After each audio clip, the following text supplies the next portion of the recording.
but I'm so frustrated. Hello to my loneliness. I guess that ignorance is bliss. Take me back to before the noon. Rewind, take it out of cue. Innocence can be a young man's game. Signed up for the hall of shame. I wish I knew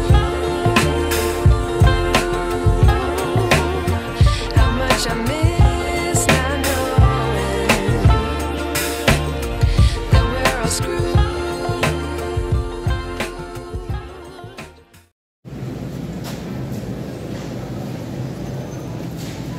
Kaputanin ng nakano na ba? Nandili na gud sa kiluhan. Wala no?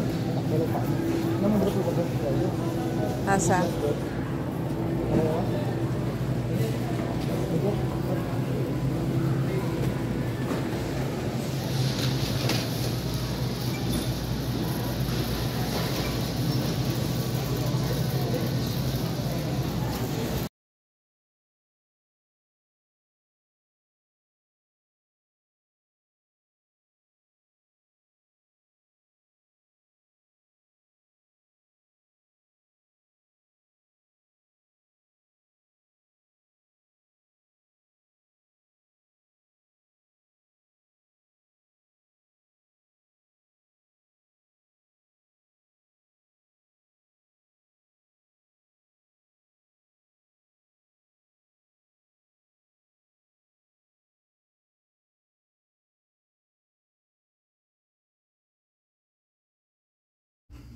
Okay, so mag-house tour po tayo. So dito yung from the door.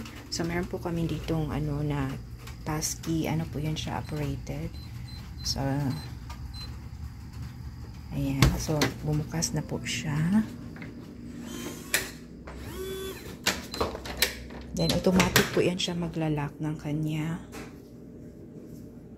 Yan mga ano 1 minute, ganyan, about 1 minute, maglalak po yan siya ng kanya.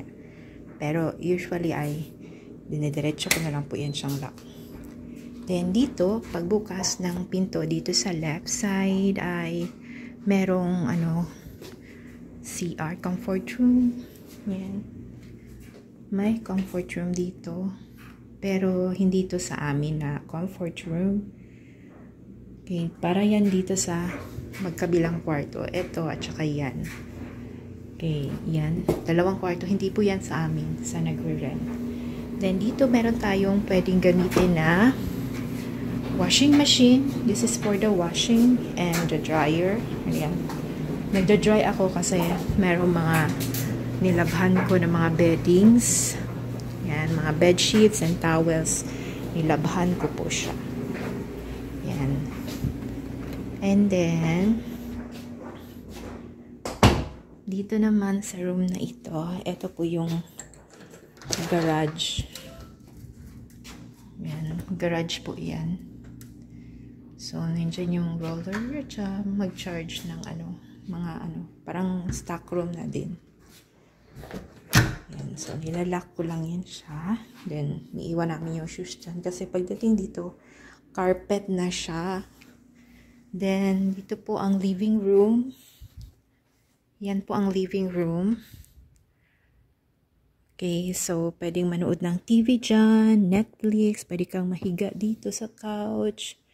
Yan, meron tayong ilaw dyan at saka fan. Pero yung ano na ito, yung bahay na ito ay centralized po yung air conditioner. Yan, centralized po siya. Yan, pagdating sa kitchen, yan, ang tubig namin, ganyan po yung gamit kasi hindi masyado yung dito, yung tubig.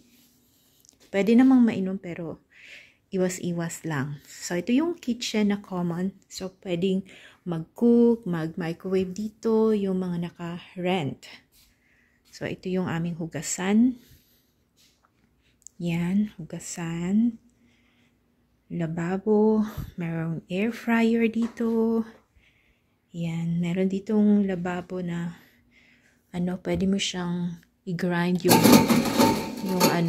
mga namuod dyan na kanin na nahulog, pero hindi ko ginagamit. Dito na lang ako gumagamit kasi may strainer siya. Then, meron ditong washer. Hindi ko din to ginagamit. So, yung may-ari siya ang gumagamit yan. Then, may pantry dito, pero hindi din namin yan ginagamit. Kasi sa may-ari. Pwede naman daw kami kumuha, pero hindi namin siya ginagamit. Meron kaming refrigerator. So, nagsta-stock ako dyan ng food. Kasi usually kami lang talaga. Halos ang So, wala pang laman yan.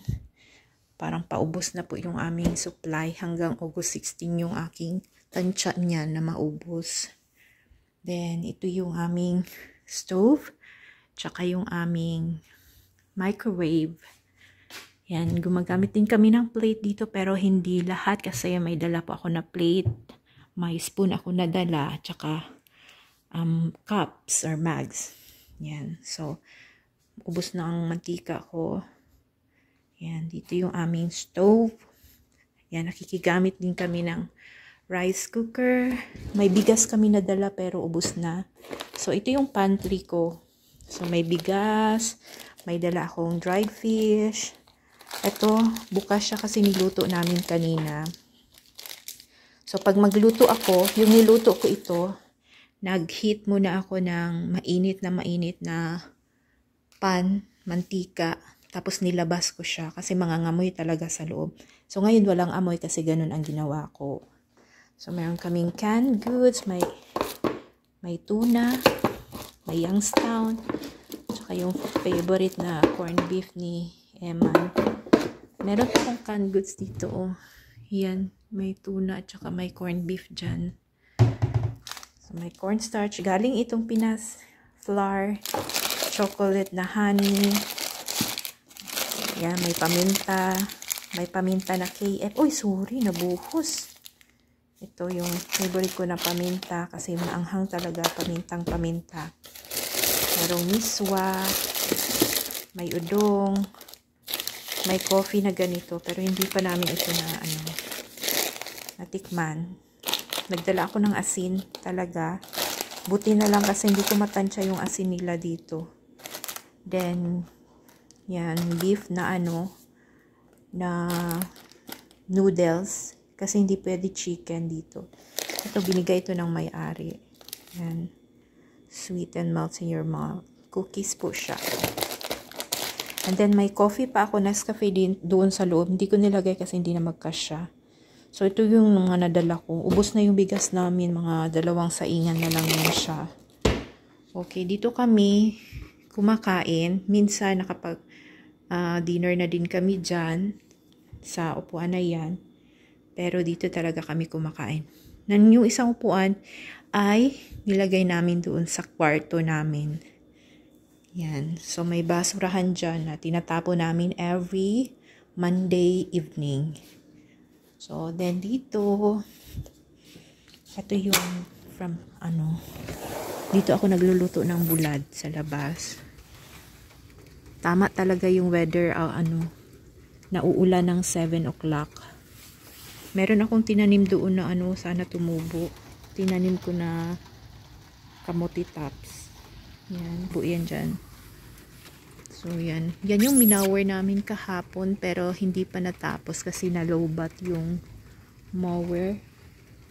Kasi yun yung battery na chargeable.